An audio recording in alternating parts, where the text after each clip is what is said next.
ಜೈ ಶ್ರೀ ಗುರುದೇವ್. ನನ್ನ ಹೆಸರು ಶುದ್ಧಿ ಲಕ್ಷ್ಮಣ. ನಾನು 7ನೇ ತರಗತಿಯಲ್ಲಿ ವ್ಯಾಸಂಗ ಮಾಡುತ್ತಿದ್ದೇನೆ. ಎಲ್ಲರಿಗೂ ವಿಶ್ವ ಪರಿಸರ ದಿನಾಚರಣೆಯ ಶುಭಾಶಯಗಳು. ಪ್ರತಿ ವರ್ಷ ಜೂನ್ 5ರಂದು ವಿಶ್ವ ಪರಿಸರ ದಿನಾಚರಣೆಯನ್ನು ಆಚರಿಸಲಾಗುತ್ತದೆ. ಈ ದಿನವನ್ನು ನಾವು ಪರಿಸರದ ಬಗ್ಗೆ ಜಾಗೃತಿ ಮೂಡಿಸಲು ಮತ್ತು ನಮ್ಮ ಭೂಮಿಯನ್ನು ಮಾಲಿನ್ಯದಿಂದ ರಕ್ಷಿಸಲು ವಿಶ್ವಸಂಸ್ಥೆಯು ಈ ಜಾಗತಿಕ ಆಚರಣೆಯನ್ನು ಆರಂಭಿಸಿದೆ. 1972ರಲ್ಲಿ ವಿಶ್ವಸಂಸ್ಥೆಯು ಈ ಜಾಗತಿಕ ಆಚರಣೆಯನ್ನು ಘೋಷಿಸಿತು. ಅನಂತರ 1974 ಜೂನ್ 5ರಂದು ಪ್ರಪಂಚದಾದ್ಯಂತ 140ಕ್ಕೂ ಹೆಚ್ಚು ದೇಶಗಳಲ್ಲಿ ಈ ದಿನಾಚರಣೆಯನ್ನು ಆಚರಿಸಲಾಗಿತ್ತು.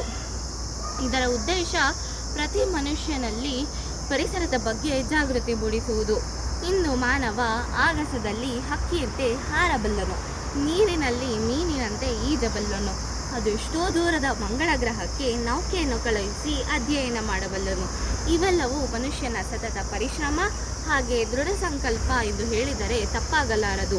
ಆದರೆ ಈ ಆಧುನಿಕತೆ ಮತ್ತು ತಂತ್ರಜ್ಞಾನದ ಭರಾಟೆಯಲ್ಲಿ ಕಾಡಿನ ಹಸಿರೆಲ್ಲ ಮಾಯವಾಗುತ್ತಿದೆ. ಗಾಳಿ, ನೀರು ಮತ್ತು ಭೂಮಿ ವಿಷವಾಗುತ್ತಿದೆ. ನಿಸರ್ಗದ ಜೊತೆಗೆ ಸಾಮಾನ್ಯ ಜೀವಿಯಂತೆ ಬೆರೆತು ಬಾಳಬೇಕಾದ ಮಾನವ ಇಂದು ಅಭಿವೃದ್ಧಿ ಎಂಬ ಮಾನದಂಡದಿಂದ ಸಂಪೂರ್ಣ ಕುರುಡನಾಗಿದ್ದಾನೆ. ಹೀಗೆ ಮುಂದುವರೆದರೆ ಮುಂದೊಂದು ದಿನ ನಮ್ಮ ಭವಿಷ್ಯದ ಪೀಳಿಗೆಯ ಬಗ್ಗೆ ಚಿಂತೆ ಮೂಡದಿರದು. ಹಾಗೆಯೇ ನಾವು ಉಸಿರಾಡುವ ಗಾಳಿಯನ್ನೂ ಕೂಡ ಹಣದಿಂದ ಕೊಂಡುಕೊಳ್ಳುವ ಪರಿಸ್ಥಿತಿ ಬರಬಹುದು. ಆದ್ದರಿಂದ ನಾವು ನಮ್ಮ ಪರಿಸರವನ್ನು ಸಂರಕ್ಷಿಸಲು ನೈಸರ್ಗಿಕ ಪ್ರದೇಶಗಳನ್ನು ಹಾಗೆ ಅಳಿವಿನಂಚಿನಲ್ಲಿರುವ ಜೀವರಾಶಿಗಳನ್ನು ಉಳಿಸಿ ಬೆಳೆಸಬೇಕಾಗಿರುವುದು ನಮ್ಮೆಲ್ಲರ ಆದ್ಯ ಕರ್ತವ್ಯವಾಗಿದೆ. ಮೊದಲಿಗೆ ನಾವು ನಮ್ಮ ಶಾಲೆಯಲ್ಲಿ ಸ್ವಚ್ಛವಾಗಿ ಇಟ್ಟುಕೊಳ್ಳುವುದು ಅಗತ್ಯ. ಅನಂತರ ಶಾಲೆಯ ಆವರಣದಲ್ಲಿ ಗಿಡಮರಗಳನ್ನು ನೆಡುವುದರ ಮೂಲಕ ನಾವು ಶುದ್ಧವಾದ ಗಾಳಿಯನ್ನು ಸೇವಿಸಬಹುದು. ಮತ್ತು ಶಾಲೆಯಲ್ಲಿ ಪಠ್ಯೇತರ ಚಟುವಟಿಕೆಗಳ ಜೊತೆಗೆ ನೃತ್ಯ, ಗೀತೆ, ಸಂಗೀತ ಮತ್ತು ಪರಿಸರ ಕಾರ್ಯಕ್ರಮಗಳನ್ನು ಕೈಗೊಳ್ಳುವ ಮೂಲಕ ನಾವು ಜಾಗೃತಿಯನ್ನು ಮೂಡಿಸಬೇಕು. ಮಾಲಿನ್ಯ ನಿಯಂತ್ರಣ, ತ್ಯಾಜ್ಯ ವಿಲೇವಾರಿ, ಮರುಬಳಕೆ, ನೈಸರ್ಗಿಕ ಸಂಪನ್ಮೂಲಗಳ ಸಂರಕ್ಷಣೆ ಹಾಗೆ ರಾಸಾಯನಿಕ ಮುಕ್ತ ಮತ್ತು ಸಾಂಪ್ರದಾಯಿಕ ಕೃಷಿಯ ಕಡೆಗೆ ನಮ್ಮ ರೈತರು ಮುಖ ಮಾಡಬೇಕಾಗಿದೆ. ಸ್ನೇಹಿತರೆ, ಪರಿಸರವು ನಮ್ಮ ಬದುಕಿನ ಒಂದು ಭಾಗ.